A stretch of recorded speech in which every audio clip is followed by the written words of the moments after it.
Hello, everyone, and we're back after a 1 week hiatus here for 500 miles. I'm your host, Adam Relkin, and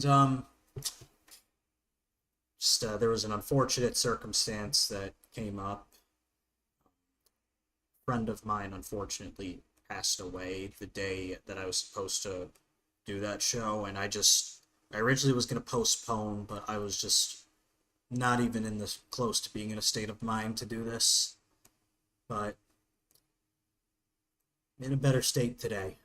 So we'll be talking about Vegas here, which I thought was a pretty fun one, in my opinion. I thought this was actually a pretty decent race. I mean, wish that the aero blocking wasn't too prevalent, but again, I thought it wasn't. I didn't think it was too bad of a race.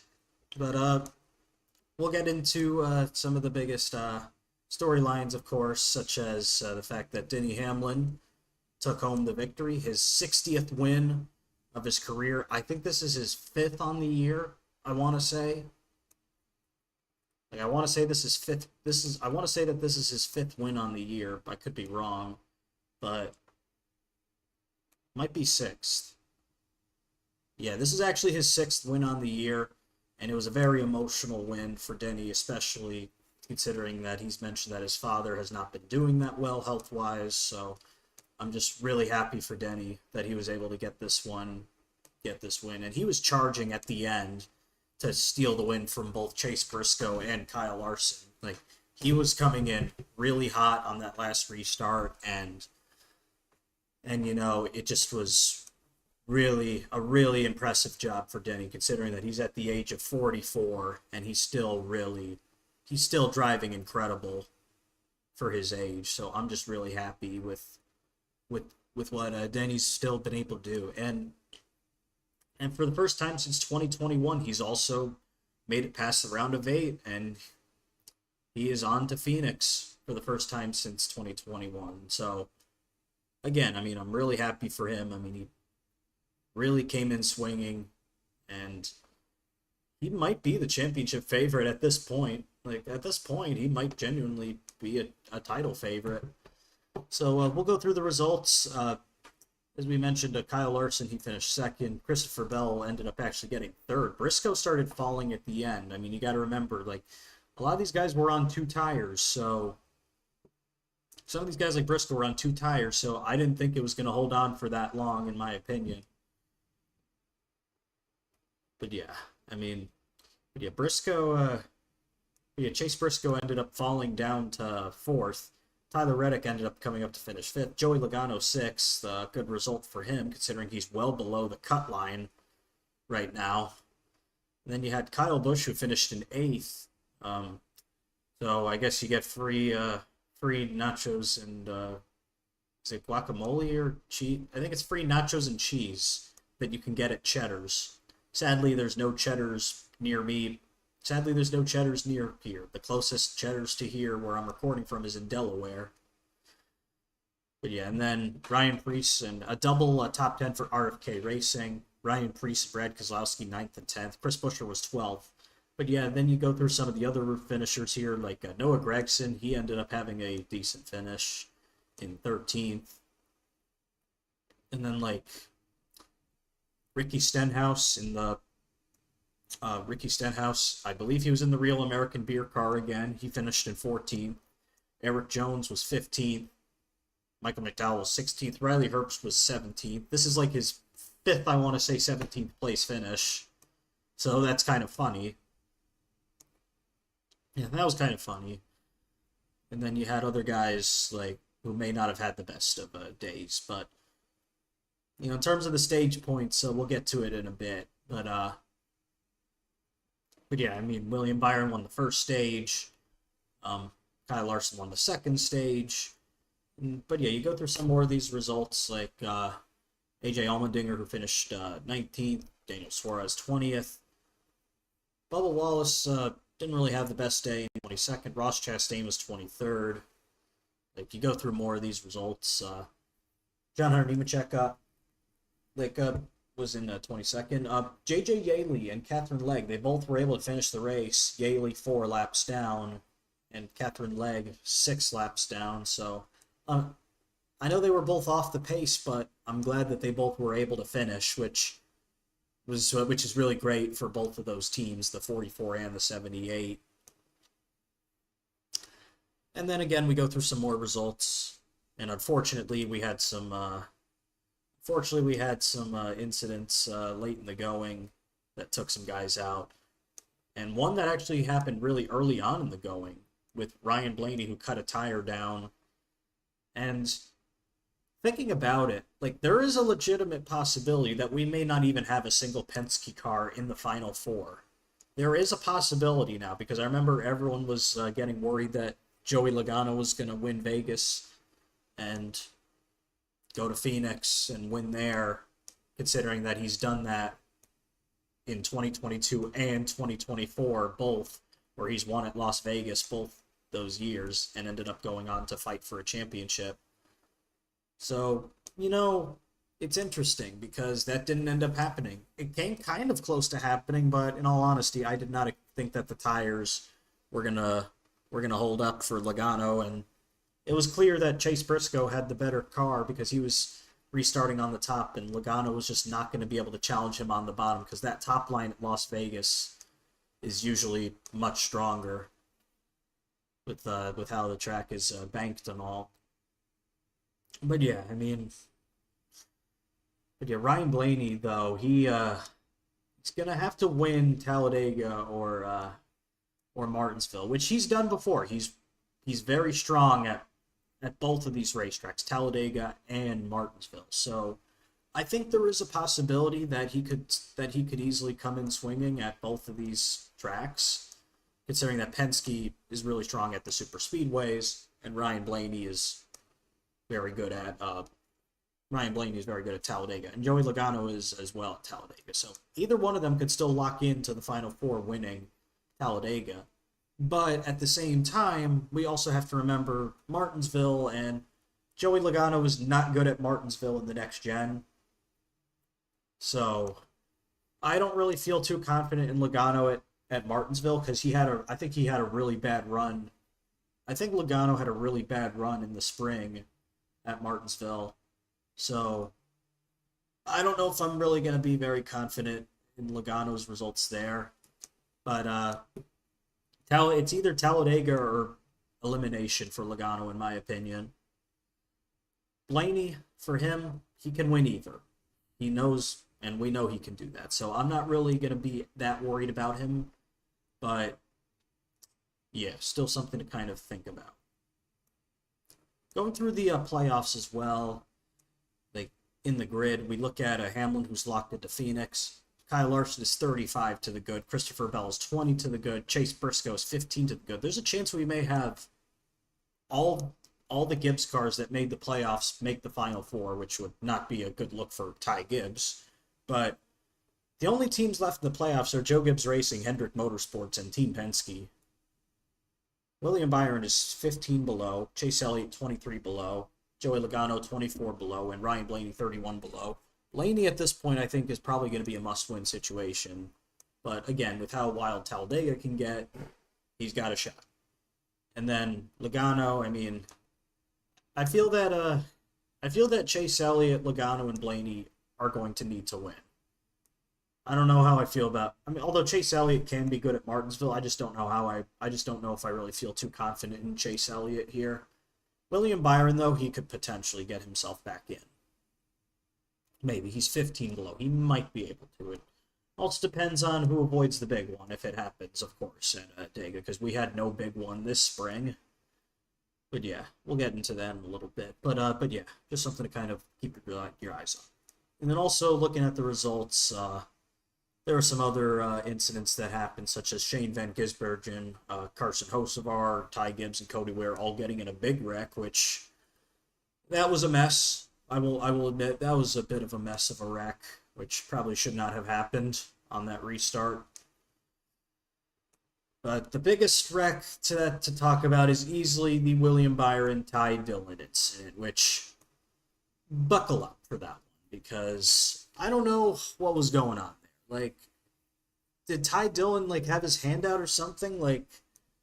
like that gave me shades of JJ Yaley and Mark Martin in 2006 at Charlotte, which may have also cost Mark Martin a chance at winning the title that year.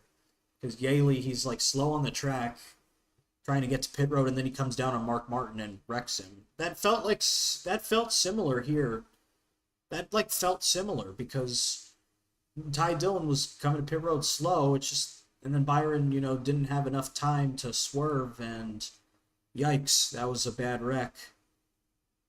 And yeah, it's just a shame because that easily could have ruined Byron's chances of winning the title in the grand scheme of things. And Ty Dillon should also have probably been on the apron, considering what was behind him, but he wasn't. I mean, just some. I know someone said that are they gonna? Someone I saw someone ask, are they gonna change the rules, the pit road rules at Las Vegas to what they do in Atlanta? And I would say no. But yeah, Ty Dillon, he was like up the track, which he absolutely should not have been. And Byron had nowhere to go and piled in really hard, which ended up being a really bad wreck. Just thank God that both are okay. Excuse me. A little tired here, but yeah, it's gonna be interesting going into Talladega because these guys, because Vegas really shaped up the rest of the round with Hamlin in, and then Larson, Bell, and Briscoe all in. Chase Briscoe in his first year with Joe Gibbs Racing making the Final Four would be very impressive. And I'm really glad that Briscoe's been having an awesome year. Now we'll move on to the Xfinity race, which not the same level of eventfulness. The winner of that race ended up being Eric Almirola, and he ended up winning over Connor Zilisch, who finished in second. And then Justin Allgaier was third. Corey Day finally had a great run. I'm really glad for Corey Day because he's been struggling in his Xfinity starts that he's had. So he got fourth. I'm really glad that he was able to have a great run. And then you had some more guys like Nick Sanchez who finished in fifth. There was a bit of a confrontation after the race between Nick Sanchez and I think Jesse Love, which that got kind of heated, to say the least. But it seemed like there was also a shove in that. I don't think that there was a penalty handed down for that, but there was a shove involved in that. And then Ryan C. got seventh.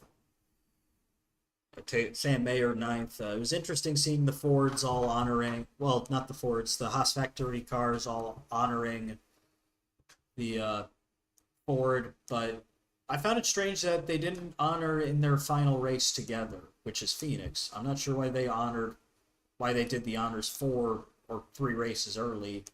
I just found that kind of strange. But yeah, Harrison Burton in 14th. I want to talk about Harrison Burton a little bit. We missed it last week because I did not do the show last week. But Harrison Burton will not be returning to AM Racing. A leading rumor now going around is that he's apparently going to be going to Sam Hunt Racing. I don't know if that would be replacing Dean Thompson or maybe in a second car, but just something maybe to keep on your radar with Burton potentially. But that seems to be the leading rumor, that he may be going to Sam Hunt Racing. And then you go through some more of these results. Daniel Hemrick was 16th. This was his last start for Kaulig, as Butterbean Brendan Queen will be taking over the 11 for the rest of the year. Matt DiBenedetto we'll get to him in a little bit, but yeah, I mean, you go through some more of these results. Trevor Bayne, I really loved that SpongeBob car that Trevor Bayne ran, the Olipop SpongeBob scheme, promoting the new SpongeBob movie coming out, I think in December. That was a really cool scheme. I was excited to see that. Then you got some more finishers, Josh Williams. Not a whole lot that happened in the race. I mean, Austin Green was third first. It was nice to see him back. Garrett Smithley, Mason Maggio, Nick Lights, Joey Gase.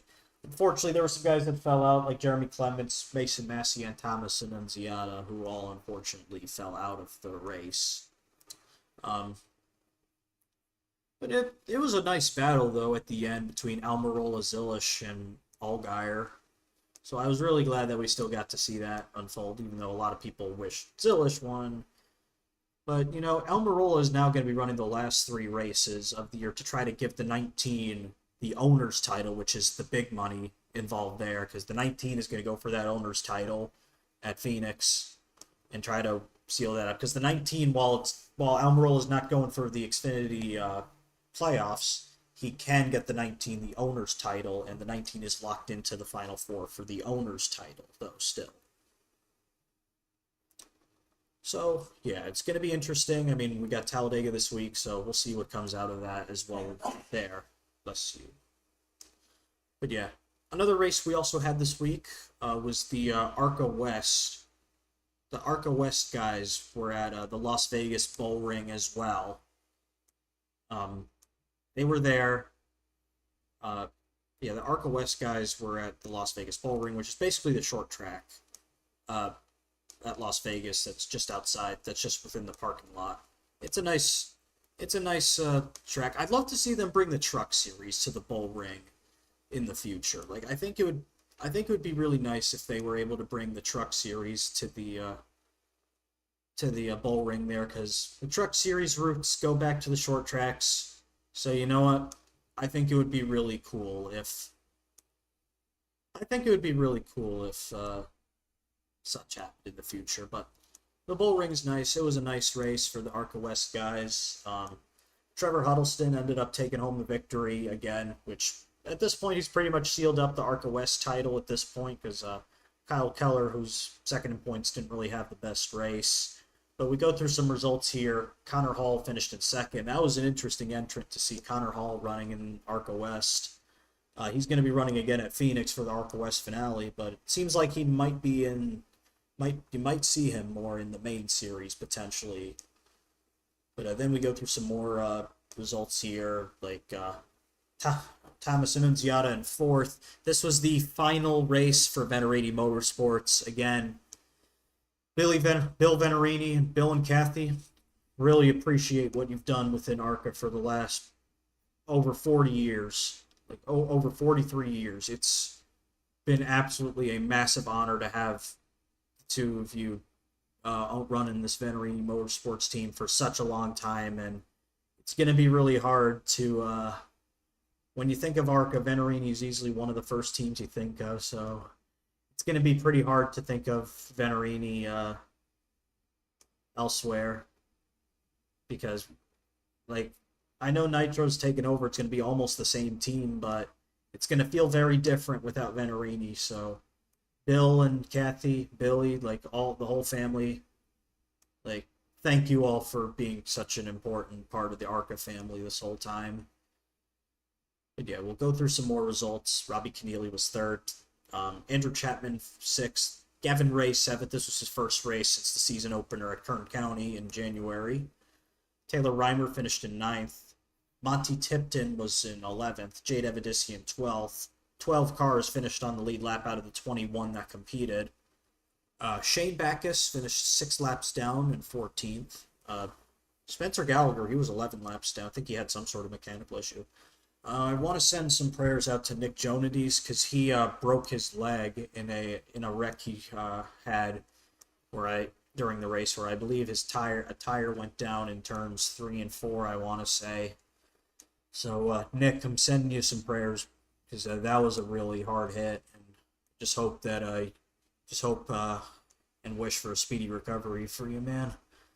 There were also some other interesting entrants in the field, such as Dustin Hildenberg and Bryce Haugberg from Fast Track coming up. That was interesting. And Cody Dennison, he finished in 20th. He dropped out of the race early too. And Michael Maples, he actually did not start the race. I'm not sure what happened. I think he may have wrecked in practice or qualifying. Wait, no, qualifying was canceled. I think he had a scrape in practice that they weren't able to repair in time. So he actually did not start the race. But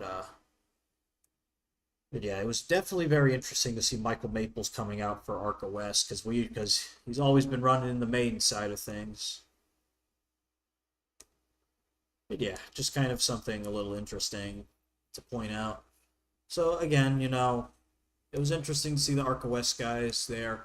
I think now would be a good time before we transition to Talladega, to talk about some silly season news. Rinus VK is going to be driving the, I believe, 76 or 78 for Juncos Hollinger Racing in IndyCar for 2026. So, something to kind of picture. I mean, I'm glad Rinus was able to get a ride. He will most likely be pairing up with, with Stingray Robb in the 77, assuming he returns to that ride. Some other news came out, such as, but yeah, some other things came out. Connor Daly, who did mention that he is trying to still get a ride for next year. He did apparently have a talk with Dale Coyne, but I still believe that Romain Grosjean is poised to take over one of the other Dale Coyne ride that has not been taken. So I'm not sure exactly what's going to happen with that.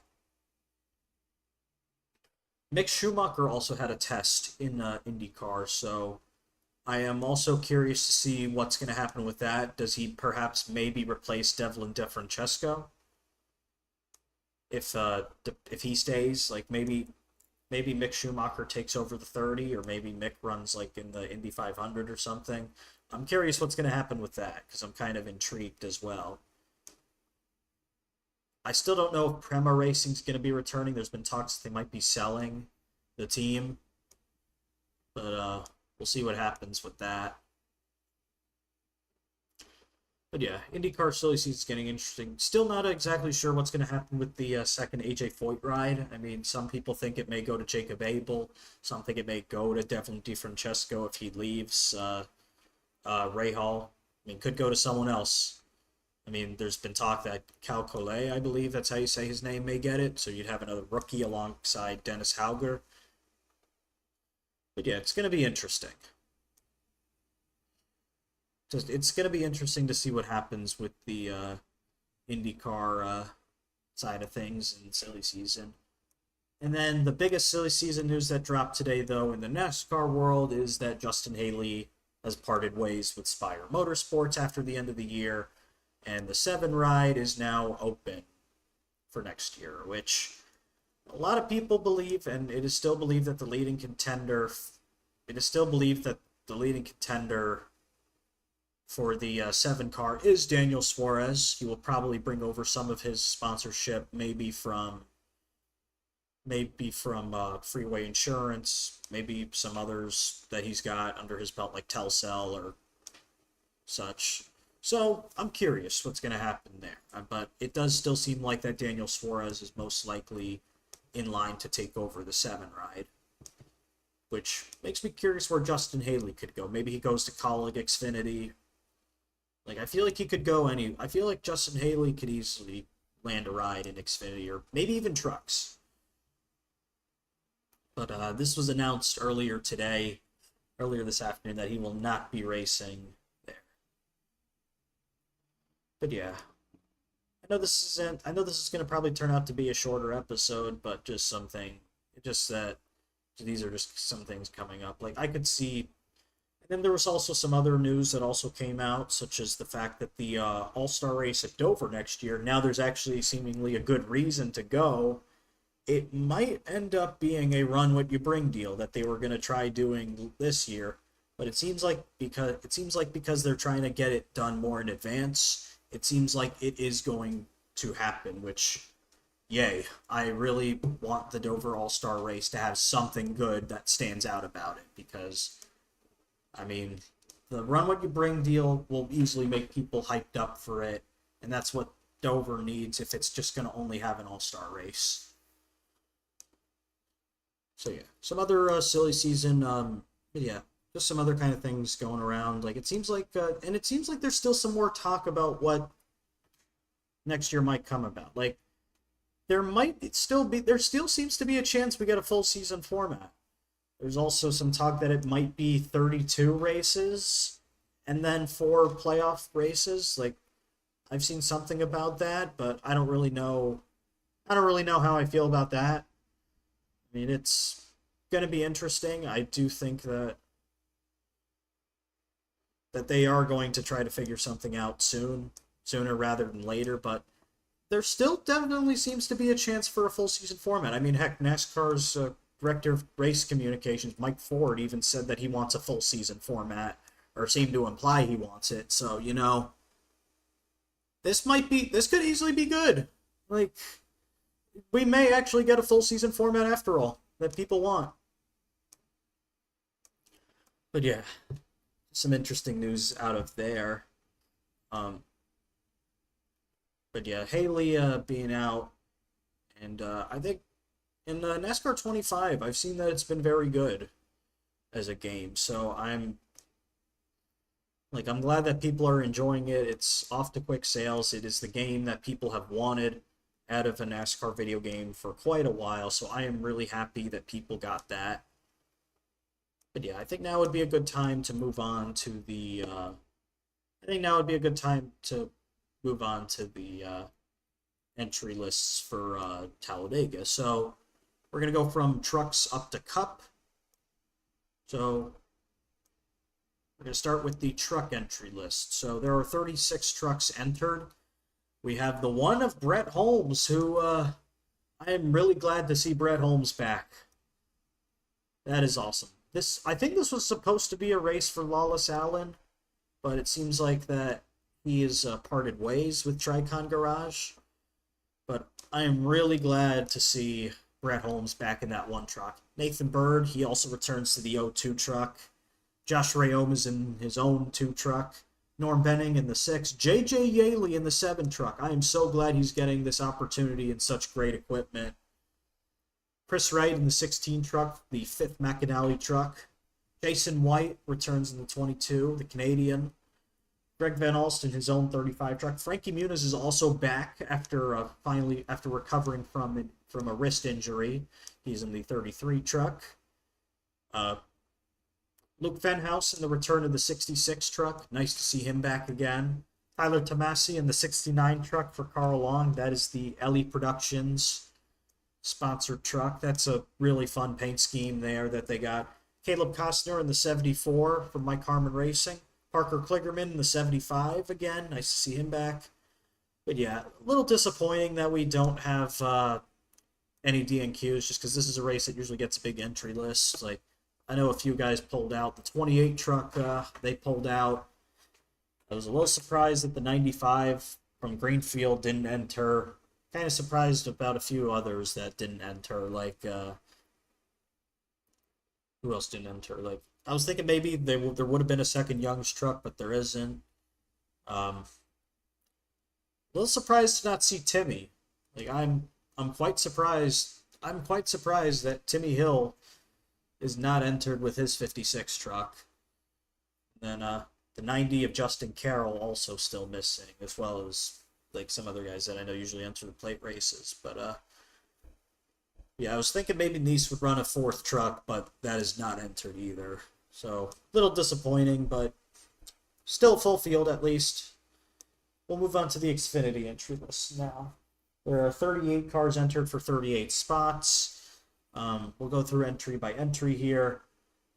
Cesar Baccarella is in the 5 again, the third race of the year for the 5 from Alpha Prime Racing. Nick Lights is in the 07 again. Brendan Queen, Butterbean, as I mentioned earlier, finishing out the year in the 11 car. Almirola in the 19, also finishing out the year. Jordan Anderson, the 32. Mason Maggio in the 91 for DGM Racing. Very interesting entrant there. But nice to see. Nice to see Maggio getting a nicer ride. He's been showing some good runs. And then you had the 99 of Connor Mosack, which we'll get to why that isn't as well now, because Matt DiBenedetto has also lost his ride abruptly. He's out of the 99 car for Vikings Motorsports, and as a result, Connor Mosack will be driving the 99 for the rest of the season as well. I'm kind of curious as to what happened, because this is the second time in recent years that DiBenedetto has lost a ride before the end of the season. And another announcement that actually just came in from the Joey Gase crew, Takuma Koga will be running an additional Xfinity race in the 35 at Martinsville. So I'm curious if maybe this was like a makeup, maybe for, curious if maybe this could have been a makeup for for could it have been a makeup for Dover? Because I know he didn't end up he did not end up running Dover, so I'm curious if maybe that could be why. But really nice to see Takuma Koga getting another start. But yeah, should be interesting. Oh yeah, we should also go through. We should, I think, also go through the playoff grid for the Xfinity Series and the trucks as well. So Zilish is to the good by 82. He could easily lock in after Talladega as long as nothing bad happens. Allgaier's 44 to good. I'd say Zilish and Allgaier are all but guaranteed into the final four, and then Jesse Love likely but not guaranteed. Sam Mayer 8 to the good. He needs to keep having a good run, and then the guys below are Brandon Jones, Sheldon Creed, Carson Kvapil, and Sammy Smith. So those guys are all below the cut line right now. I feel like Creed, Kvapil, and Sammy are going to be must-win by Martinsville for sure. But Brandon Jones, he may have a shot at making it in on points over, say, maybe Sam Mayer or even Jesse Love. But I'd say at this point, Zilish and Allgaier are all but locks to make Phoenix. And then for the on the truck side of things, I mean, at this point, it's going to really... anyone could win, but I feel like Rand Infinger's got a really good shot at winning his way into Phoenix this week. But yeah, for the Cup entry list, there are 40 entrants. The notable ones are... we got Austin Hill in the 33, Anthony Alfredo in the 62, Casey Mears again back in the 66, and BJ McLeod in the 78. So really nice to see them all entered again. Casey Mears, I mean, it's with him trying to go for 500 Cup starts. It is so great to see him running again. Like Casey Mears, he's a really great guy, I think. But yeah, Talladega, I'm curious how it's going to go. I mean, I know some people have complained about drag and not really being able to make moves, but considering that this is a round of 8 race and there's more desperation, I feel like we're going to see more people try different things, like outside of the fuel saving. Like, I feel like some guys are going to try making a third or even fourth line work, despite the super speedway package admittedly being kind of flawed. Like, I think we will see guys try something very different here today. Or this week. I think we are going to see some people try something different, and they are going to try to make something work. I mean, we saw it work at Daytona. We saw it proven that you can run 4 lines without fuel saving, like, all throughout the race. It was not like when they were running like that, they were not fuel saving. Talladega, maybe the same thing can happen, and maybe we could see really insane racing throughout the field. But you never know.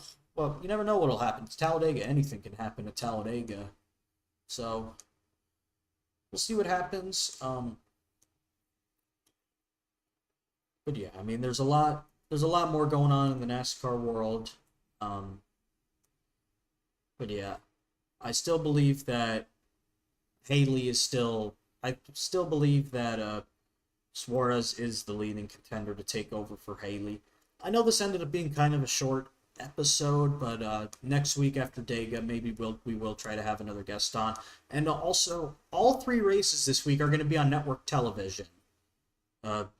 Because the truck race has been moved to Main Fox, which that is great. That is on Main. That it is going to be on Main Fox. And then you have the Xfinity race on CW and the Cup race, which will be on Main NBC, which it should be.